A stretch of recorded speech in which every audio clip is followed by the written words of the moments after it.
Hola a todos, muy bienvenidos a este encuentro en el que vamos a hablar sobre las postulaciones a los rankings legales, cómo pasar de la postulación al reconocimiento.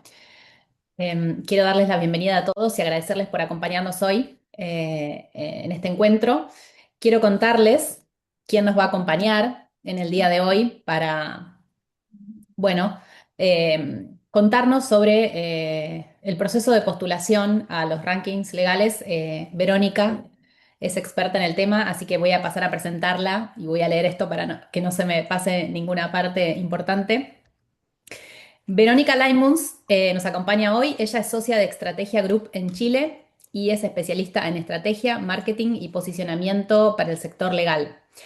Es exdirectora de marketing de CMS Carey y Allende y actualmente acompaña a estudios jurídicos y gerencias legales a transformar los rankings y directorios en una herramienta real de posicionamiento y construcción de reputación. Le damos la bienvenida a Verónica y te agradecemos mucho que hoy nos acompañes en este encuentro. Es un ciclo de webinars que estamos haciendo con Estrategia y abogados.com.ar, así que te agradecemos mucho tu presencia hoy. Muchas gracias Raquel y muchas gracias a todos por estar acá. Eh, Gracias también a abogados.com.ar que genera estas instancias tan interesantes y para abrir un tema que muchas veces es tan cansador en esta época del año con los deadlines encima.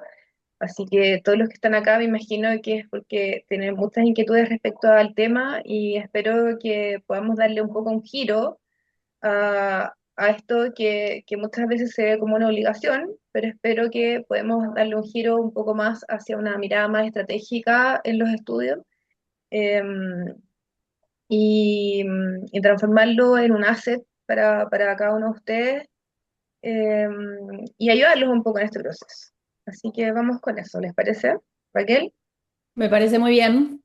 Ya tienes la palabra, así que adelante con tu presentación. Y cualquier duda, acá estoy para ayudarte. Bueno, vamos. La primera pregunta es, ¿por qué estamos aquí?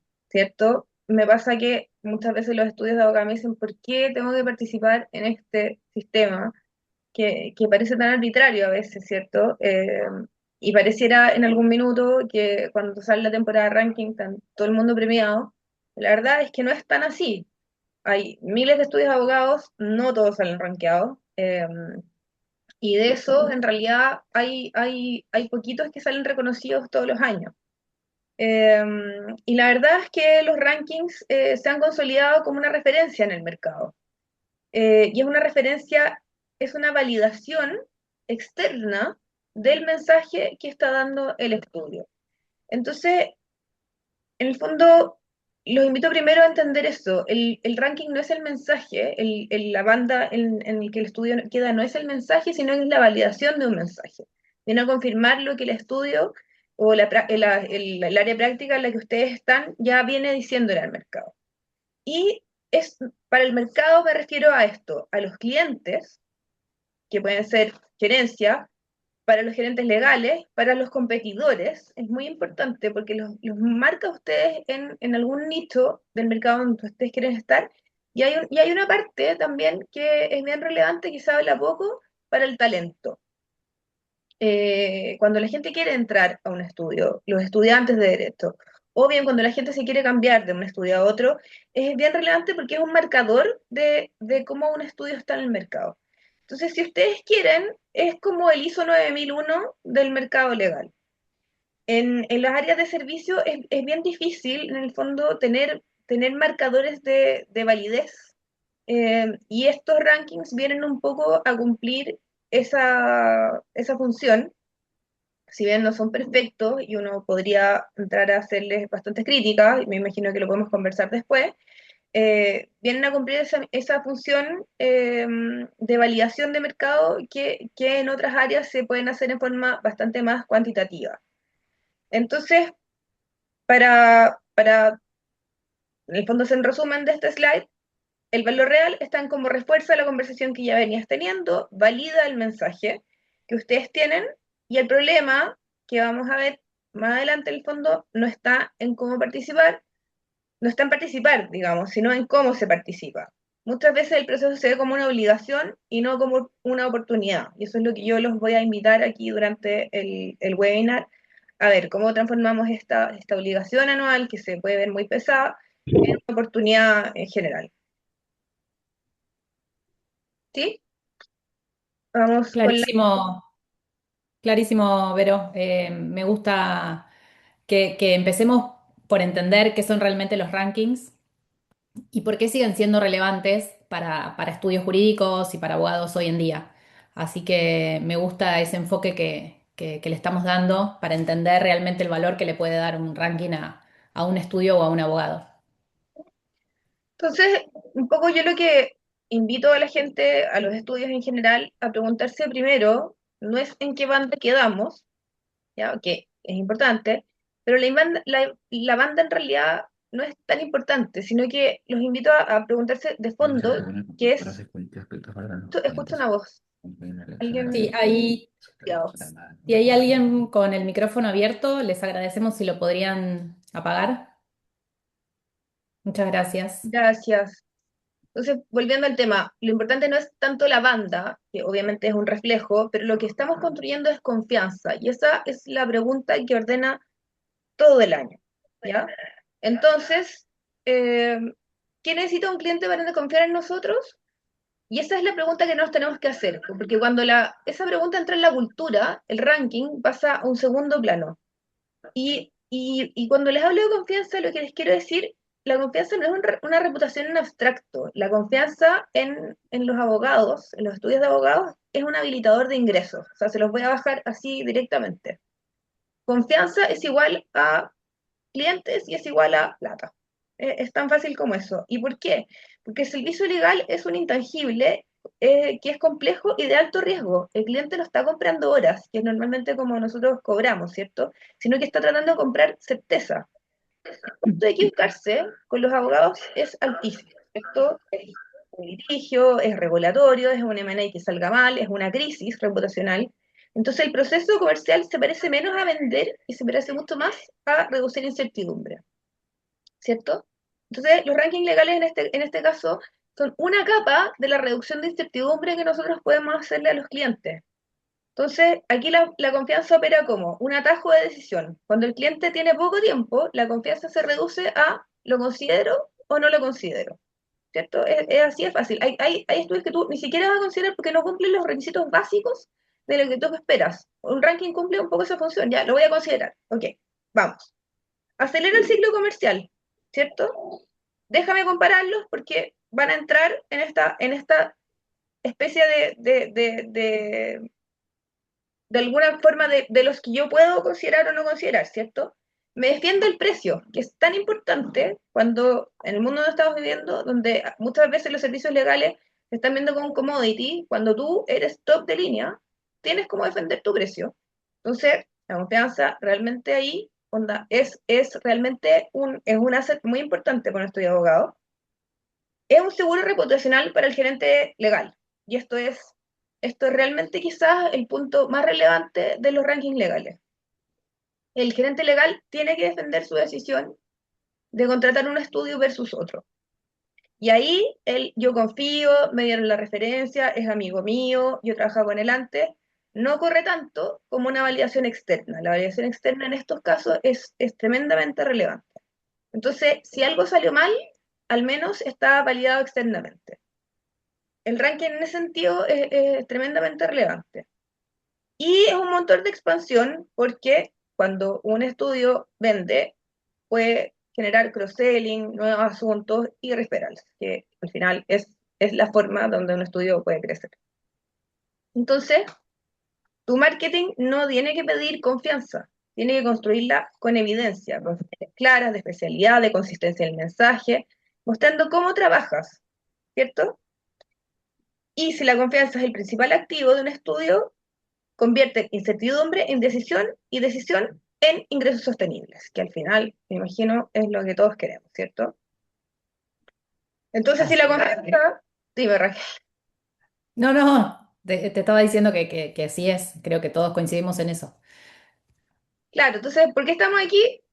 para generar, para que los negocios crezcan, si eso es, ¿cierto? Si la confianza es el punto de partida, entonces veamos cómo se está atentando eso hoy día y una mirada muy, muy honesta de cómo yo veo que al menos los estudios en Chile viven la temporada de Submissions. Aquí les puse no sé si yo soy muy vieja, pero vieron las películas de Austin Powers, aquí está el Doctor Evil o el Doctor Malito, Deadlines, ¿cierto? Yo estoy en un grupo, en un chat de periodistas legales, que todas nos dedicamos un poco a hacer estas submissions en en esta temporada, digamos. Y todo el mundo corre, todo el mundo llora, es un drama.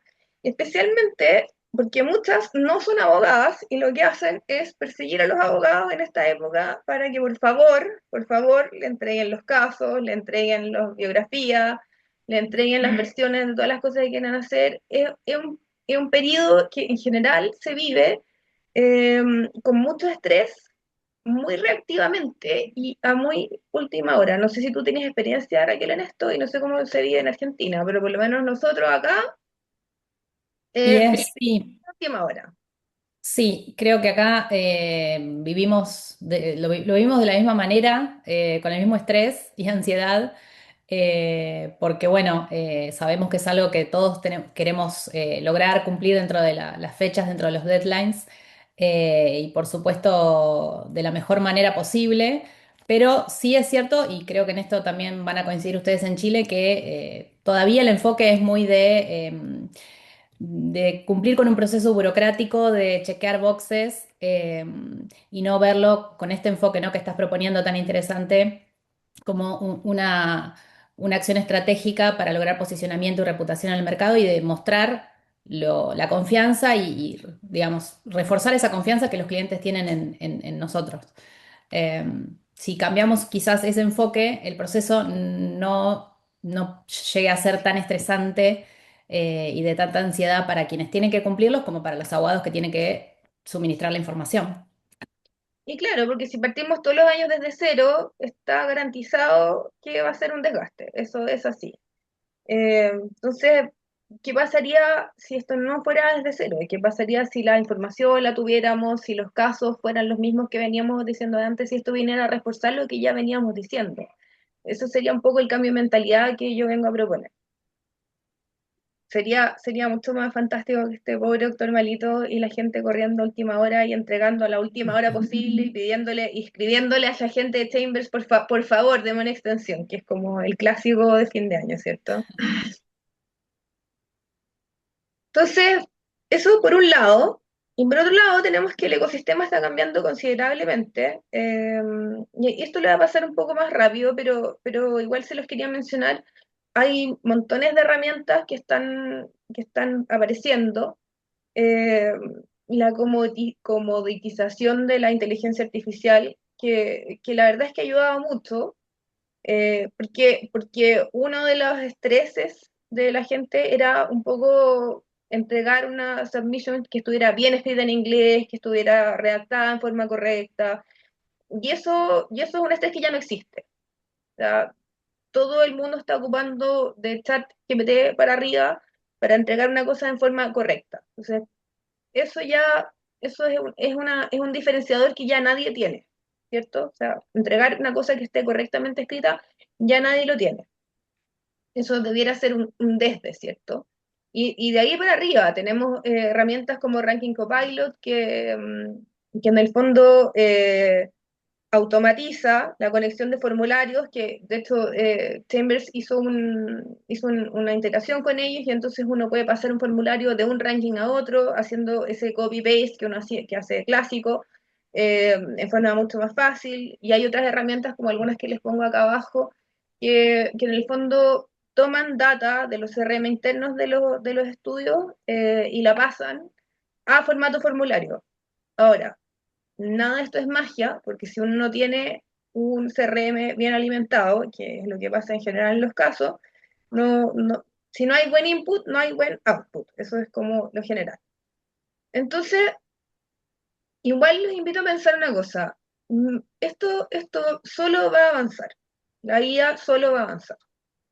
Pero si todos lo hacemos en la submission con IA, ¿cuál va a estar el diferencial de la submission? O sea, y en el fondo, en el trabajo legal en general, yo siento que esto es una tendencia que va a pasar. Y los clientes cada vez más me dicen así como, ah, pero si el contrato lo puedo hacer con inteligencia artificial, oye, quedó igual que el del estudio.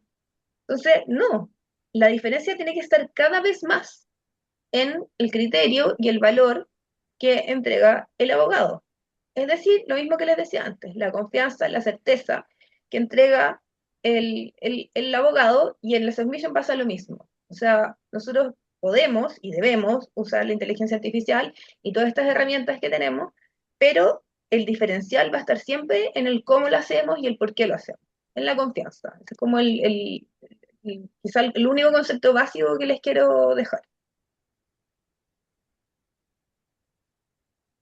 Y si la credibilidad es la que marca la diferencia, los invito a pensar en tres formas como básicas donde se pierde y cómo se construye, porque es muy fácil perderse, digamos, estamos aquí a último minuto y estamos corriendo, pero yo creo que hay tres capas básicas donde se pierde, donde se puede construir, y no todas pesan igual y a veces no todas uno las tiene tan claras. Entonces aquí los invito como a mirarse y decir, ya, aquí es donde yo le puedo poner un poco de ojo para partir y, y podemos en el fondo empezar a avanzar, ¿cierto? Porque la credibilidad no se pierde de golpe, se va erosionando en una acumulación de fracciones pequeñas que uno va teniendo. Algunas están en la base, que son los datos, que es muy importante, otras están en la ejecución, que es la operación, y las más críticas están la falta de foco estratégico, ¿cierto? Entonces, identificarlos va a permitir poner la energía en donde corresponde y donde no. La capa de data, vamos a entrar en cada una en un poco más de profundidad, pero es donde la credibilidad no se construye, pero no se destruye, pero no se puede construir, ¿cierto? Si no tengo los datos necesarios, no puedo diferenciarme. La operación es donde se desgasta. O sea, si tengo versiones cruzadas, si estoy todo corriendo, urgencia permanente y actúo en forma reactiva, el mensaje se me va a entregar totalmente desordenado. Entrega una cosa igual que cuando está en el colegio, entregar el trabajo así último minuto, mal, ¿cierto? Entonces eso no va a estar bien. Y la capa de estrategia, que es una capa donde probablemente pocos llegan, es donde la credibilidad realmente se gana o se pierde. Es la capa menos visible, la menos trabajada y la que no se puede automatizar. O sea, esta es la capa donde nosotros tenemos que ponerle cabeza, orden y dirección al estudio y donde realmente, especialmente los estudios boutique, entran a competir con los estudios grandes. Entonces, no todos los problemas de los rankings se resuelven con más esfuerzo o mejor herramienta, algunos se resuelven con mejores decisiones.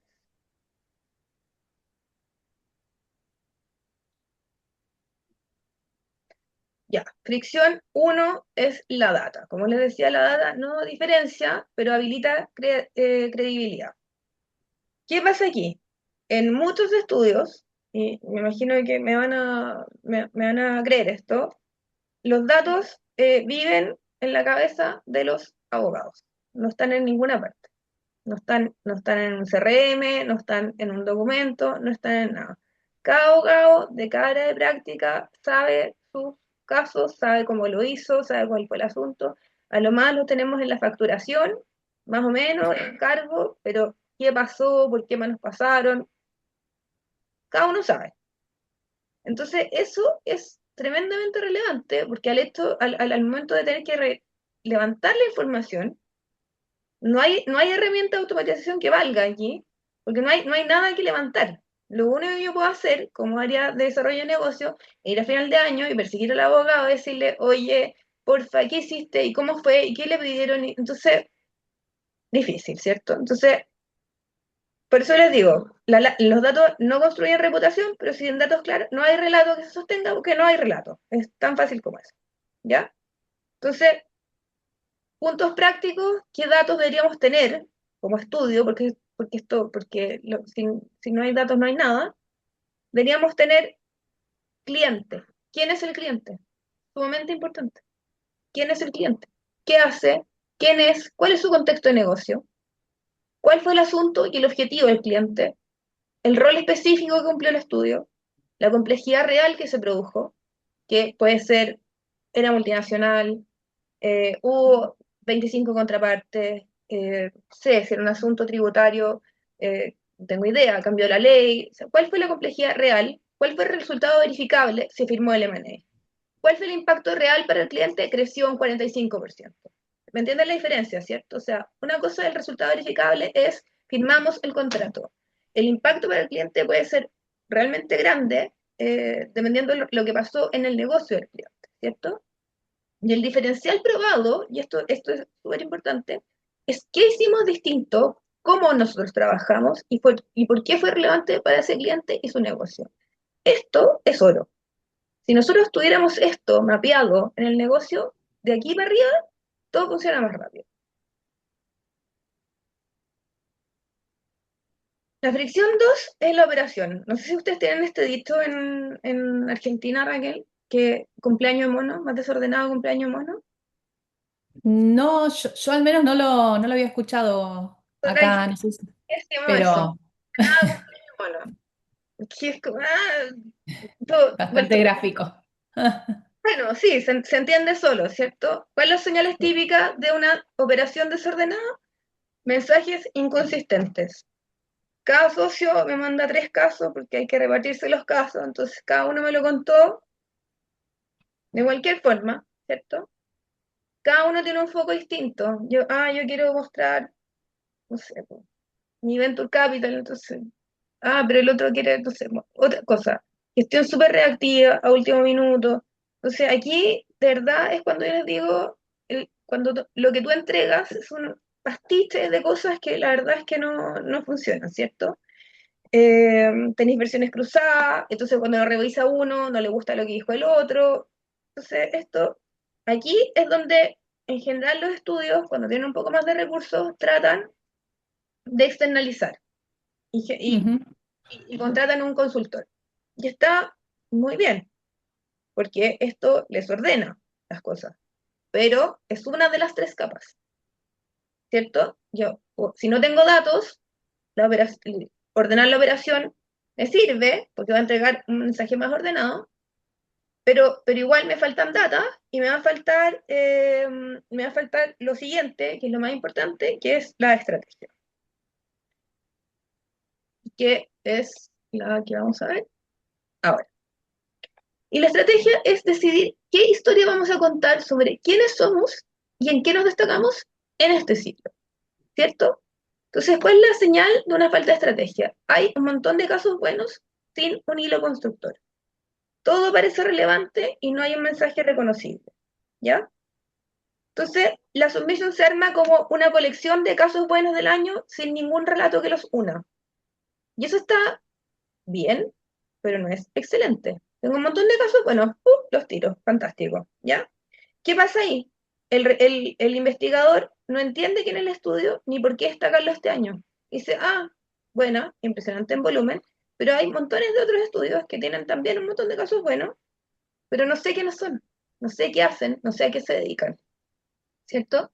Entonces, hagamos una distinción. Evidencia es mostrar muchos casos juntos, mostrar actividad, enumerar complejidad. Eso es evidencia. Estrategia es decidir quiénes somos, en qué nos destacamos, qué queremos que el mercado entienda este año y cómo contarlo de manera consistente. Entonces, estrategia no es sumar casos, es darles sentido. ¿Sí? Eso es lo que hace una súper buena submission de una submission correcta. Vero, ahí quizás una pregunta que se me ocurre es, y tiene que ver con lo que me acabas de mencionar, que lo que sucede en muchos casos con estudios que tienen los recursos es esto de eh, tercerizar o externalizar la gestión o la preparación de las submissions. ¿Cómo ves vos, bueno, los pros y los contras de externalizarlo? Justamente por esto que decías que, bueno, hay que entender bien desde adentro lo que sucede desde la cultura del estudio, del servicio, de la imagen y lo que queremos mostrar, la estrategia, que quizás no sucede cuando, bueno, lo está haciendo un externo, ¿no? ¿Cómo transmitir eso? ¿Cómo lo ves vos?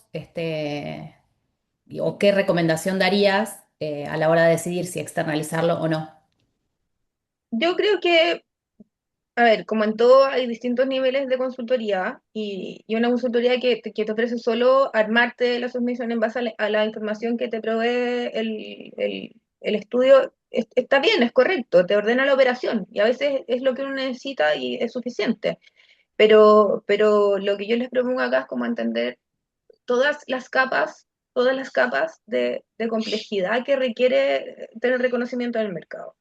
Y ahora un poco vamos a hablar de cómo los invito a construir sus propias submissions y cómo un buen consultor también debiera tomar este proceso y hacérselo correctamente. Cómo es mi proceso en el fondo, cómo yo propongo hacerlo, eh, que es, que es ir capa por capa. Desde el fondo, y ahora lo vamos a ver, desde entender, desde la estrategia hacia arriba, ¿cierto? Un poco aquí voy aquí les digo, ¿cómo hacer el cambio mental primero de tener un esfuerzo estacional a una base estratégica? ¿Qué pasaría si pasáramos de esto a hacer, vamos a cumplir el deadline, a vamos a construir un activo reusable, de casos sueldos a una evidencia con patrón, de desgaste a un proceso ordenado colaborativo? De hecho, mi propuesta como consultora sería siempre ir haciendo esto durante todo el año. Pero si no lo fuiste haciendo durante todo el año, partamos ahora y hagámoslo con esto para el año, ¿cierto? Porque con esto tú tienes un activo con el que puedes, en el fondo, cubrir tus necesidades del año, construir PIT, hablar en las reuniones, generar artículos. O sea, esto es lo que tú eres.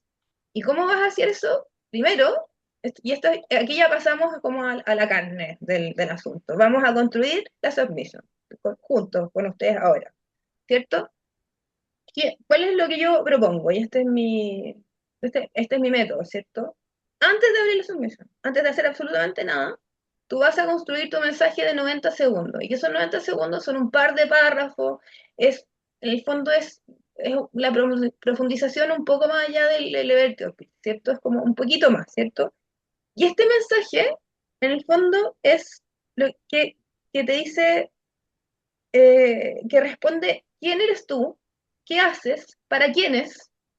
Tú no haces esto para cualquiera, ¿cierto? ¿En qué situaciones complejas, qué problema resuelves en el fondo? ¿Cómo lo haces y con qué resultado? Y el cómo se suele omitir, y ahí está tu diferencia, ¿cierto? ¿Cómo lo haces tú respecto a la competencia? ¿Cómo gestionas el riesgo? ¿Cómo coordinas múltiples partes? ¿Cómo anticipas contingencias? ¿Cómo traduces lo legal a decisiones de negocio? ¿Cómo entiendes el negocio? Eso es lo primero. O sea, ¿quién eres tú? ¿Quién eres tú en el mercado? ¿Cierto? Entonces, esa frase va a funcionar como la brújula editorial de toda la submission. En general, te preguntan, defina su estudio, qué es lo que hace. Esto es lo que va a ir en esa parte, ¿cierto? Y lo que hiciste en este ciclo, eso es lo que va a ir ahí. Entonces, ¿qué haces? ¿Para quién? ¿En qué situaciones? ¿Cómo generas valor? ¿Con qué resultados y impacto? Después puedes agregar en qué caso, etcétera. Pero esto es lo esencial, la brújula, ¿ya? Si los casos que tú vas a poner después refuerzan esta narrativa, se quedan. Si los casos que tú vas a poner después no refuerzan esta narrativa, se van. Porque no tienen sentido en lo que tú estás tratando de contar. Tú estás tratando de contar una historia estratégica. Hay una coherencia en el mensaje, ¿no? Una consistencia entre lo que se dice Entonces, y el lo que se evaluador, muestra. y es tratar de pensar que hay una persona detrás de esto. Está tratando de entender quién eres tú y está mirando miles de estudios. Entonces tú tienes que decirle, yo soy esto, yo hago esto, resuelvo este problema, lo resuelvo de esta forma. Entonces, lo primero que tú vas a hacer, lo primero es esto. Y todo lo que venga después tienen que encajar con esto. Entonces, esto ya te da un parámetro total de para dónde tú vas. Y este debiera ser el mensaje de marketing del año. Y esto debiera ser, obviamente, más de un año, ¿cierto? Debiera ser que un buen estudio, un estudio que tenga un buen planteamiento de marketing debería tener esto claro. Y esto se ajusta año a año, porque el mercado en este año no tengo idea. Si tú haces compliance y un campo de regulación, entonces quizás este año te vas a dedicar especialmente a un tipo de cosas y no a otras. Entonces, ese es el ajuste, pero la mirada general debiera ser bastante más a largo plazo, ¿sí? Entonces, Clarísimo, clarísimo. Hay un parece eco, que hay pero como un eco, sí. sí. Ya. con eso claro, podemos hacer una curaduría de matters. Y cuando digo curaduría es como en el arte, ¿sí? El curador de arte toma un volumen de pinturas, esculturas, lo que sea, y con ella selecciona, ordena, les da contexto y cuenta una historia, con un hilo conductor que les da coherencia. Podría tomar esos mismos cuadros, esas mismas obras de arte y contar una historia distinta. El rol del curador es hacer, hacer una historia, darle sentido para que el público entienda una cosa en específico, ¿cierto? Eso es lo que nosotros vamos a hacer con los casos. No vamos a decir, estos 40 casos son todos buenos, vamos a ponerlos aquí. No, vamos a decir, vamos a contar esta historia, los vamos a poner en este orden. Entonces, vamos a construir un patrón. Entonces, vamos a mirar los casos referente al mensaje de 90 segundos y vamos a decir, ok, estos casos van a ir. Entonces, ¿qué vamos a decir? Mira, ¿sabes qué? Lo que estamos contando este año es esto. Somos muy buenos para cumpleaños. Vamos a poner, mira, estos dos o tres casos, ancla primero estos muy dos, tres buenos clientes, donde hicimos estas dos, tres cosas interesantes. Estos dos, tres casos que siguen, tomamos esta primera idea que hicimos y lo ampliamos, hicimos estas otras dos, tres cosas. ¿Te fijas o no? O sea, eso es muy relevante. Eso hace que el evaluador entienda el patrón de pensamiento que tuviste, cómo fuiste ordenando las ideas, cómo fuiste profundizando ciertas cosas, cómo eres capaz de resolver clientes de distintas áreas, pero ahí hay un orden, hay una lógica. Entonces, tú estás construyendo una novela, no estás poniendo así como noticias sueltas en un diario, ¿sí? Entonces, como regla práctica, si el mater no refuerza el mensaje en 90 segundos, distrae. Debiera ser muy claro. Y aquí es donde un buen consultor te puede ayudar a eso, te puede decir, ¿sabes qué? Y también, obviamente, hay que tener conciencia de cuáles son los casos que en cada uno de los rankings pesan más y son mejores. Ahí habría que ir caso a caso viendo, ¿no es cierto? Hay rankings Sí, donde, hay como también una estrategia en la selección de esos casos, ¿no? sin Eh, duda, hay sin mucho duda, de storytelling en esta parte sin del duda, hoy un buen proceso. asesor te puede decir, mira, más vale, te especializa en 10 cosas, pero en realidad para este tipo de rankings lo mejor es poner Exacto, este. Entonces también está esa exactamente. cosa más fina. Pero en términos generales, y especialmente para los estudios boutique, uno no es bueno para todo y uno no hace todo, ¿cierto? Entonces, ¿qué es lo que vamos a contar? Es lo relevante.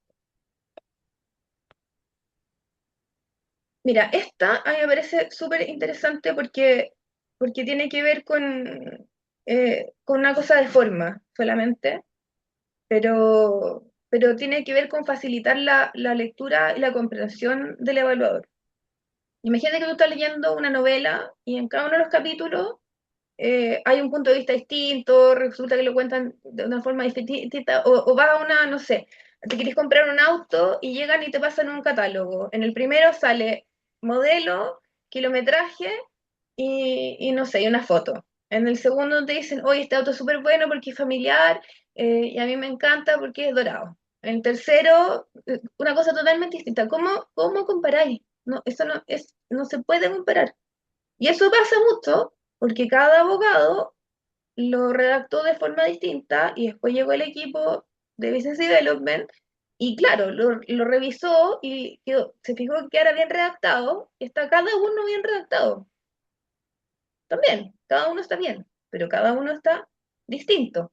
Entonces, tú te pones a leer esto, es súper difícil. Tenés que pensar esto desde el punto de vista laboral.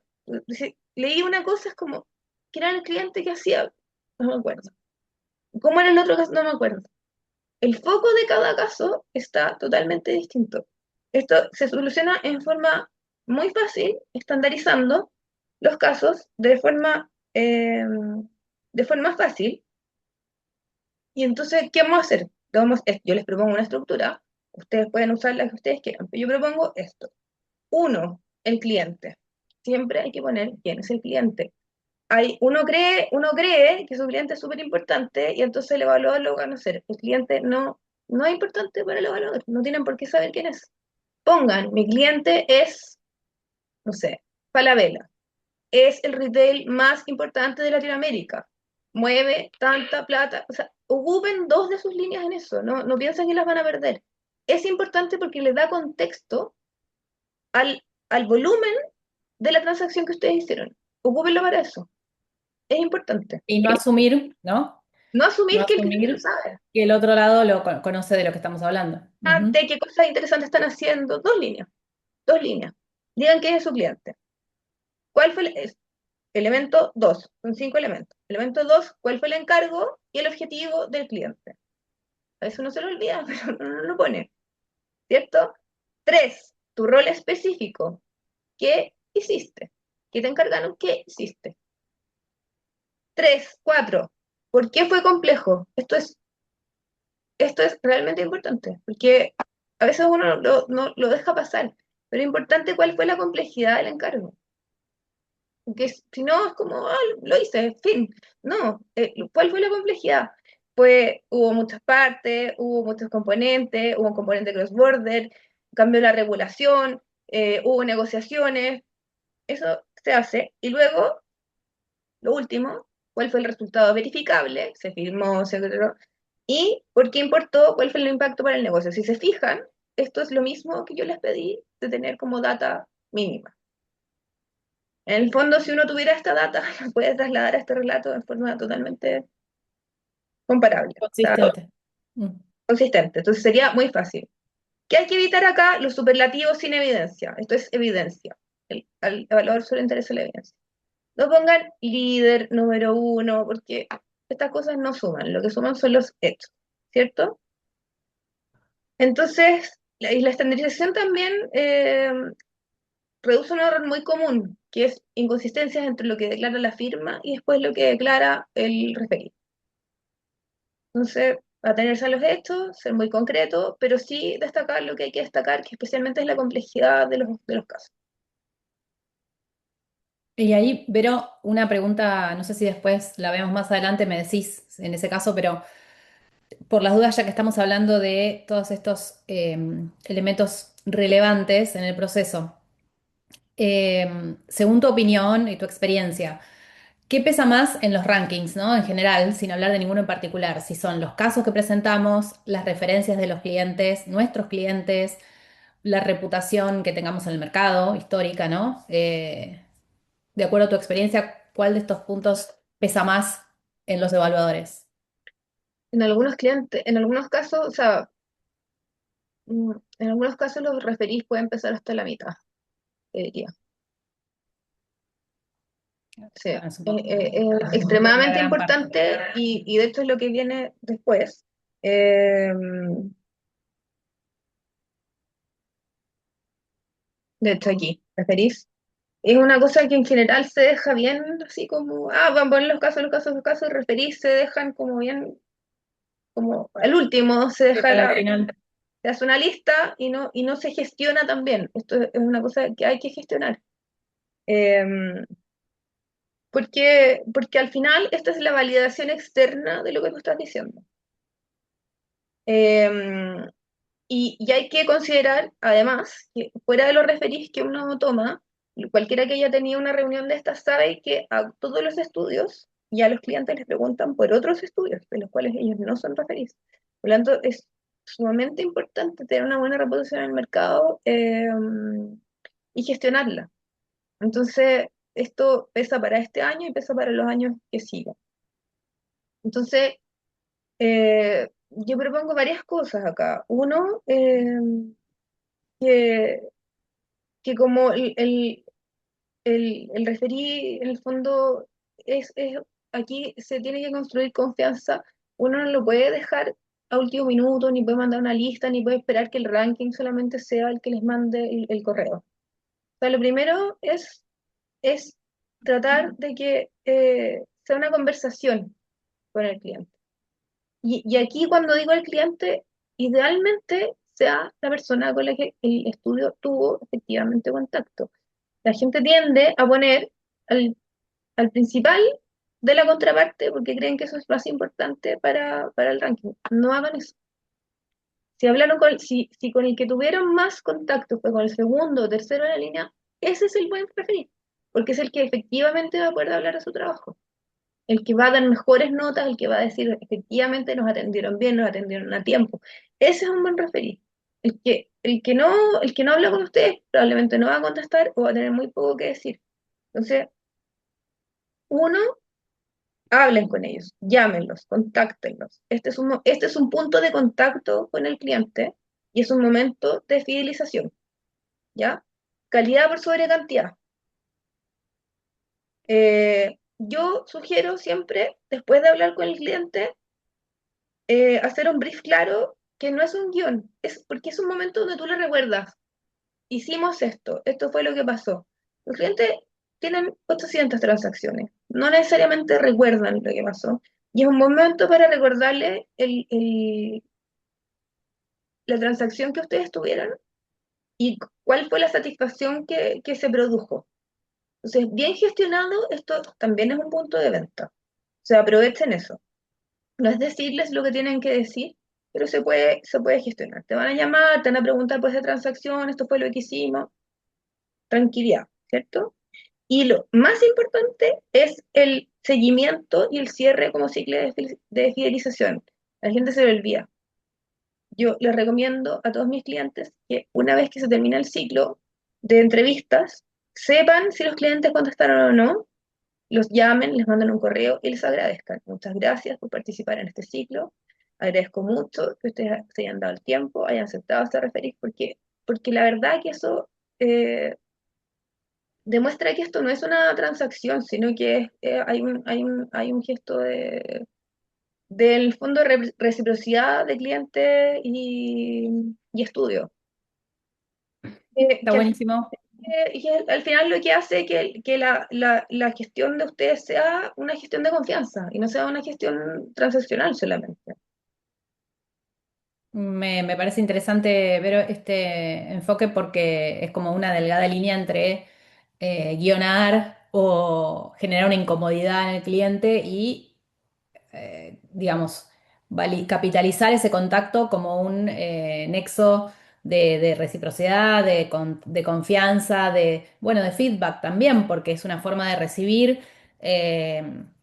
Una devolución de lo que el cliente experimentó o con el servicio que le brindamos. Entonces, si hay algo que mejorar, tomarlo también como una oportunidad de mejora. Entonces, me parece súper interesante estos tips concretos que nos estás dando. Y de paso te cuento porque está muy interesante la presentación, pero estamos acercándonos ya a los 45 minutos que tenemos destinados Estoy, para estoy la casi, presentación. estoy Dale, casi. perfecto. Así nos quedan unos minutitos para Sí, preguntas. de todas maneras. Bueno, cerrando aquí, en el fondo, haciendo todas estas cosas, uno debiera pasar, eh, como les digo, la confianza se construye con consistencia, un mensaje alineado en todos los canales, refuerza autoridad y marca.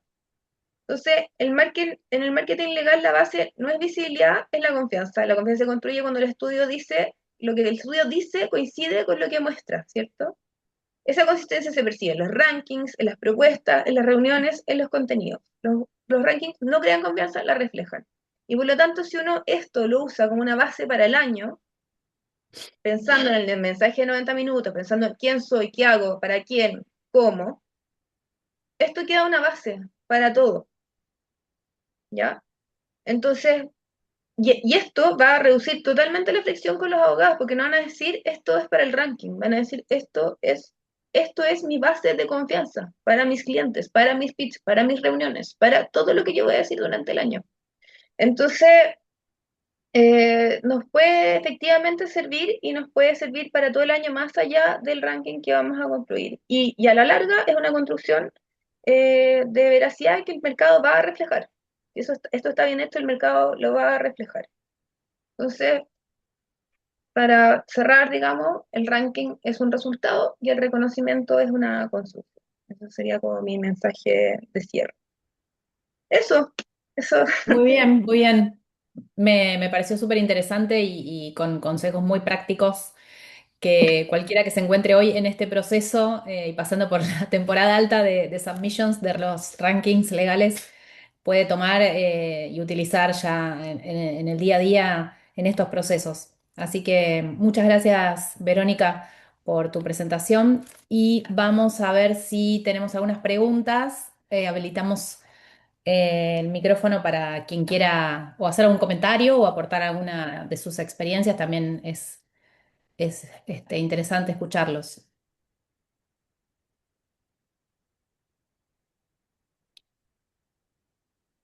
No sé si tienen micrófonos habilitados todos, ¿no? Todos los participantes, sí.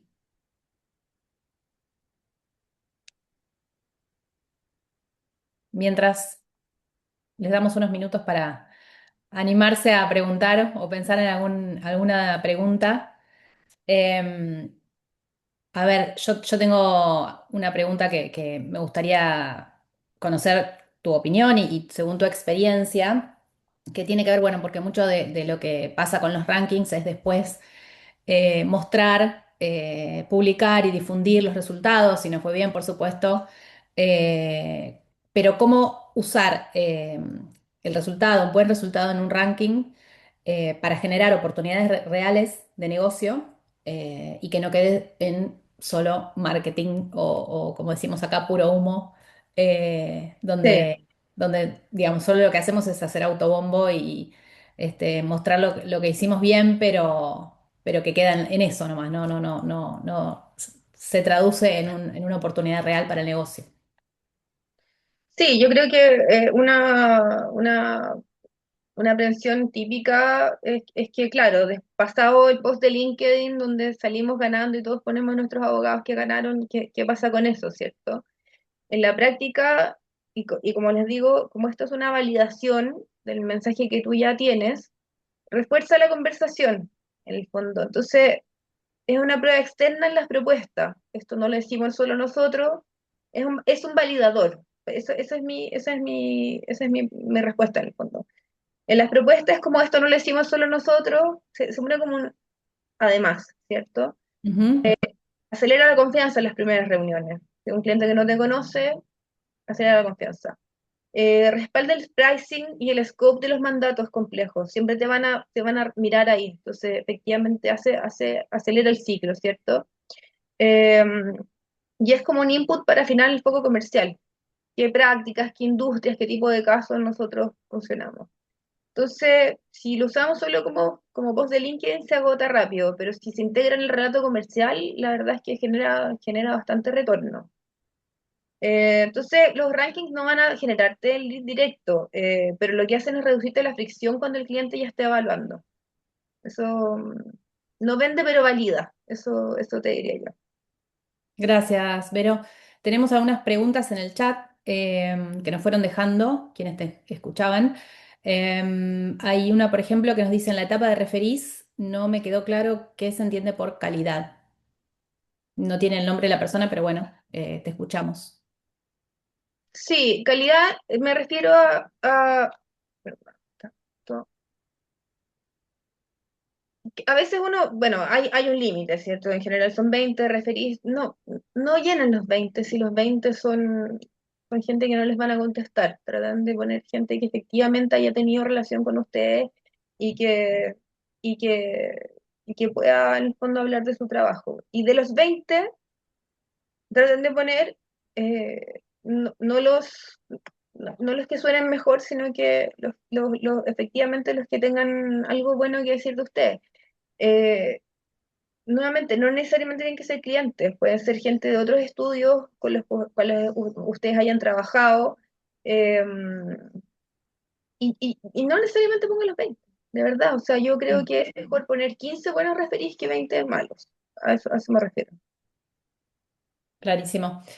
María José Enríquez nos pregunta, ya que año a año van apareciendo nuevas publicaciones y rankings, unos más serios que otros, nos dice, ¿cómo Eso es. elegir a cuáles apostar? Esa era otra de las preguntas también que tenía yo para hacerte, porque bueno, hay mucho en el mercado, pero quizás no son tantos los que que tienen mayor reputación y credibilidad. Sí, y en general, si uno está en un estudio, te invitan y te dicen lo elegimos a Claro, usted, especialmente usted sí, queremos sí, que sea el sos el nuevo de elegido. nuestro ranking. Sí, yo en general invitaría a quedarse con los más tradicionales, no sé si puedo no sé, quisiera Sí, nombrar, sí, sí, pero sí. bueno, yo en general me parece que Mm. los más reputados y todos son Chambers y Legal 500. En algunas áreas en específicas, en tax, por ejemplo, hay un ranking que se dedica específicamente a eso y ese me parece súper interesante. Leaders League ha entrado con cierto grado de fuerza, pero yo no entraría primero a los rankings, digamos, con respeto, digamos, pero de segunda, para después entrar los de primera, porque se ve comercialmente menos potente, ¿cierto? Si voy a entrar solamente en algunos, prefiero estar Ujú. cola de ratón que cabeza de león, ¿no? Cabeza de león. Sí. Clarísimo. Y tenemos otra pregunta bueno, no puso su nombre, pero nos pregunta cómo recomendarías posicionar a las personas, es decir, abogados, a nivel individual. Ya, ahí es bien importante, uno, las biografías, en general no se pone mucha consideración en eso, pero es bien importante destacarla, y hace mucha diferencia, yo lo he visto en la práctica. Y segundo, en cada uno de los deals, cuando se dice la complejidad que se hizo y todo, nombrar al abogado. Nombrar a los abogados que participaron, no solamente quién participó y poner en la línea, sino que en el relato. Ujú. Porque en cada una de las partes donde se pueden poner, en qué se hizo este año, ingresó esta persona, ha sido muy relevante en estas áreas. O sea, eso es muy importante. Y también en la parte de los referís, por ejemplo, si tenéis un abogado junior que participó en varios de los casos, que él sea efectivamente el que contacta al referí y le dé las gracias, eso también ayuda mucho. Muy interesante y gracias por la respuesta, Vero. Y creería que no hay más preguntas por el chat, así que bueno, yo me animo a hacerte una última en los pocos minutos que nos quedan. Y es que, bueno, ya hablamos de los estudios que quizás están en este proceso actualmente o estuvieron, pero ¿qué pasa con los estudios que todavía no ingresaron en estos procesos, pero les interesaría poder postularse en alguno de los rankings? ¿Qué cosas deberían empezar a implementar desde ahora, desde este momento del año, para ya estar bien preparados para la postulación en la próxima temporada, ¿no? No, yo que todavía tienen un mes, o sea, todavía alcanza. Eso es Pero lo primero. si fuera por digamos, pensando en hacerlo la próxima temporada, ¿no? Prepararse durante todo un Si año. fueran a hacer la próxima temporada, yo les invitaría a hacer una planificación estratégica a partir de este año y hacerse esta pregunta en forma seria: ¿quiénes somos, a quiénes atendemos, para quién, cómo? Eh, y con eso planificar todo el año y luego prepararse bien durante el año, no dejando este proceso para el final, sino que cada vez Ujú, que, en el fondo, implementar un procedimiento, cada vez que se cierre un proceso, o sea, en el fondo desde que se toma el caso ir haciendo esta implementación de levantamiento de data, que puede ser en forma muy ujú, sencilla. Yo no creo en implementar en tecnología que no esté respaldada de proceso. Puede ser muy sencilla. De hecho, puede ser que el asociado junior, una vez que se cierre el caso, llene una ficha que se vaya a aparecer mucho en el formulario y diga cuál fue el caso, cuál fue la intención, qué fue lo que se hizo, y eso ayuda al abogado junior a, en el fondo, entender el proceso del estudio, lo educa y levanta la data del estudio, cosa que al final del año tú digas, ya, esta era nuestra planificación del año, esto es lo que queríamos hacer, esta es nuestra intención. Tenemos estos 50 casos, ¿cierto? Te sentáis en un comité y decís, tenemos estos 50 casos. ¿Cuáles de estos 50 casos salieron mejor que lo que queríamos hacer? ¿Cómo fue el año? ¿Cómo estuvo el año? ¿Qué fue lo que se movió? ¿Qué es ujú. lo que vamos a mostrar? En este ciclo, para destacarnos bien como estudio boutique, como estudio que se presenta por primera vez en un ranking. Si tú hicieses ese trabajo Bien, todo el año, al final el ranking se te va a hacer solo. tal cual. La preparación, ¿no? La planificación. Sin duda, sí. Son claves. Y una pregunta más que nos proponen en el chat es, ¿qué deberíamos hacer en los campos para dar feedback sobre el ranking, ya sea consideración propia o de competidores? Ay, me gustan, me encantan esos campos. Sí, me gustan. Eh, yo creo que es importante decir, o sea, siempre hay que ser educado, ¿cierto? Pero yo creo que si uno considera que efectivamente debería estar mejor rankeado, a mí me gusta decirlo, pero con argumentos. O sea, aquí siempre es lo Ujú. mismo, con evidencia, Con data. con data, con data. A mí me gusta decir, creo que debería estar mejor rankeada porque este año tuvimos esta cantidad de casos, hicimos esta cantidad de cosas, y no me gusta mencionar a la competencia, pero creo que hay estudios que están rankeados más encima de mejor que nosotros, que no presentan esta cantidad de especialización, etcétera. Yo sí hago eso y me parece relevante. Bien. Y una pregunta más de Sabrina. Nos dice, ¿recomiendan participar de los reportes especiales que algunos rankings ofrecen tras publicar los reconocimientos? ¿Suma al posicionamiento de la firma o socios? Y además agrega que muy interesante los tips. Esa es la pregunta del millón, ¿cierto? Si es pay to play o no. Eh, qué difícil pregunta. Yo Según personalmente tu no me opinión, o sea, no tiene por qué ser la de todos, ¿no? La tuya, según tu experiencia y recorrido en este tema. a mí nunca me gusta pagar, soy muy apretada, así, mano guagua decimos acá en Chile, no me gusta pagar de más. Eh, y no me gusta creer que si uno paga, gana. Pero sí, sí hay cosas que efectivamente cuando uno paga, gana más. En las comidas, ese tipo Este, de cosas. Pero los reportes, lo que sí creo que posiciona mejor es cuando uno paga porque sale el perfil del estudio y eso se ve mejor, efectivamente se ve mejor, se ve mejor como marketing. Eso sí, yo mm, creo que vale la pena pagarlo. Que salga el nombre del estudio y no diga nada más abajo. Encuentro que se ve más bonito. Si uno puede pagarlo, eso es algo que yo pagaría. bien, bien. Bueno, creería que por ahora no tenemos más preguntas, agradecimientos, y Muchas gracias a felicitaciones todos los que escucharon. por la presentación. Así que bueno, queremos agradecerte mucho, Verónica, que nos hayas traído tanta luz en estos temas tan a veces complejos y estresantes para muchos que los están viviendo hoy. Así que bueno, bienvenida a los próximos webinars que hagamos y los invitamos a que estén atentos a los próximos que también estaremos publicando, que hagamos con estrategia y les agradecemos mucho haber participado en el día de hoy. Que tengan muy buenas tardes. Muchas gracias a todos. Adiós.